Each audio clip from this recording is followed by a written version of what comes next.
Let me ask you something. Have you ever considered that the ordinary life you're living right now, it's not the result of being lazy or just having bad luck? What if it's actually the single greatest success your brain has ever achieved? Seriously, forget everything you've ever heard about mindset and motivation. Today, we're going to dig into the harsh, biological reason you feel so stuck.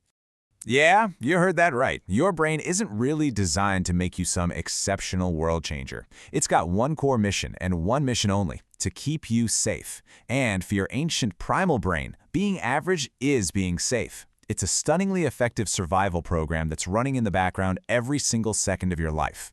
And there's the paradox, isn't it? The very system designed to protect you might just be the same one holding you hostage in a life that feels, well, incomplete. So what if your brain's greatest achievement is also your biggest personal prison? It's time to unlock the cage. Okay, to really get why you feel stuck, we have to go way back. I'm not talking years, I'm talking millennia. We need to look at the ancient software that's hardwired right into your nervous system. This is where your greatest protector reveals itself as your secret jailer. This is rule number 1 in your brain's ancient rulebook. For thousands and thousands of years, survival meant one thing: staying with the tribe. If you stepped out, if you were different, if you took a risk, that meant isolation. And isolation meant you were an easy target. That fear, it's not just a metaphor, it is literally coded into your biology. So, to stop you from leaving the herd, your brain deploys this brilliant little defense mechanism we'll call social camouflage. It's this unconscious process that's always scanning your environment, constantly nudging you to think and act and live just like everyone else. Why? Because that's where safety is guaranteed. And this is pretty much how your brain sees the world, in black and white. On one side, you have leaving the herd. On the other, resembling it. Every single time you think about starting that business or making that bold career move, your brain doesn't see opportunity. No, it sees danger. It floods your system with stress hormones, creating this virtual wall of anxiety to push you right back towards what's familiar, what's safe, the herd. So listen, this is the most crucial part. That feeling of failure you get for not starting your project or changing your boring job, it is not a character flaw. It's just the successful operation of a defense system that's working with terrifying efficiency. You're not lazy, your security system is just working perfectly. But that security, it comes at a huge cost. You know, living in that safe zone, protected by this social camouflage, it feels stable. But just beneath the surface, you are paying a heavy, heavy psychological price. The cost of being normal is so much higher than you think. You ever notice this? Right when you're about to do something really important, you suddenly get this overwhelming urge to check your phone or watch just one more episode. That's not you procrastinating. Nope, that's your brain throwing out cognitive bait. It's a super clever neural trick designed to distract you with small, meaningless tasks to stop you from confronting the scary, important decision. And this all leads to a really shocking truth. The constant, low-level effort it takes to suppress your own potential is profoundly exhausting. Staying average literally drains more energy than it would to actually pursue your goals. So this is the real choice you've got. It's not between an easy path and a hard one. It's a choice between two different kinds of pain. The pain of growth? Yeah, it's sharp, but it's temporary and it's ultimately liberating. But the pain of stagnation? That's a dull, chronic ache that just slowly drains the life out of you. So how in the world do we escape this trap without setting off every alarm in our brain? Well, the answer isn't to declare some all-out war on your biology. Trust me, you can't win a fight against your own nervous system. The key is to be smarter, to use a clever psychological hack to bypass the system entirely. And we're going to call it the biological smuggling technique.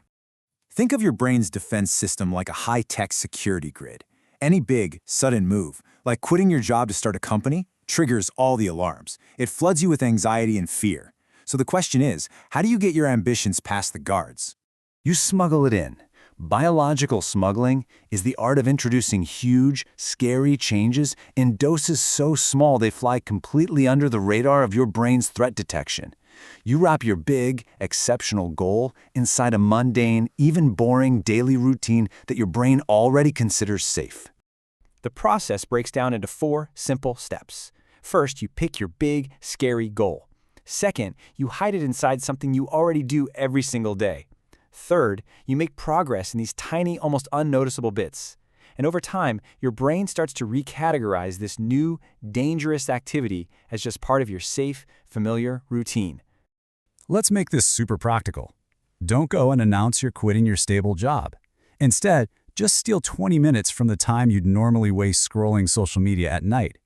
Use those 20 minutes to work on your business plan. Your brain won't sound the alarm because the environment's the same, the time is familiar. This tiny little change is too small to even register as a threat.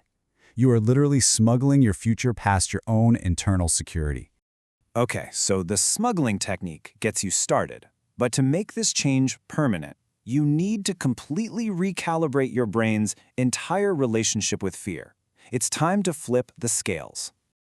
Your primal brain is fantastic at responding to immediate threats. You know, the fear of getting rejected right now, a failing tomorrow. But it has a massive blind spot. It can't properly calculate the devastating long-term pain of regret. And this, my friends, is the loophole we are going to exploit. Do this with me right now. I'm serious. Genuinely visualize it. See you 2 decades from now. Same job, same apartment, same anxieties. Now picture seeing someone else, someone with way less skill, less passion, living the exact life you dreamed of simply because they acted, and you didn't. Feel that sharp, bitter pain of regret.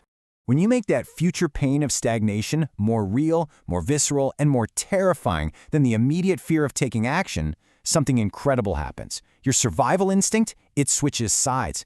All of a sudden, staying the same becomes the biggest threat of all, and your brain's powerful defense system now starts working for you, pushing you away from mediocrity like it's a predator.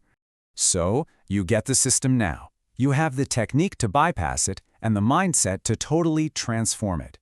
We've arrived at the final, crucial piece, the decision. The moment you send the very first signal to your brain that the rules have changed for good. So here it is, the fundamental choice. Will you go back to the cognitive bait, back to the comfortable sedation of an average life? Or are you going to quietly, intelligently begin the process of smuggling your exceptional future into your present reality? You know, making a conscious, deliberate choice right now isn't just some symbolic gesture. It's a neurological event. It is you sending a clear, powerful signal to your own internal system that the old programming is being overwritten. This is the moment your rebellion begins. This isn't just a sentence. This is a vow. It's a commitment to yourself to stop being a victim of your own biology and to start being its architect. The choice isn't really between comfort and pain. It's between the slow poison of regret and the temporary liberating pain of becoming who you were always meant to be. The smuggling starts now.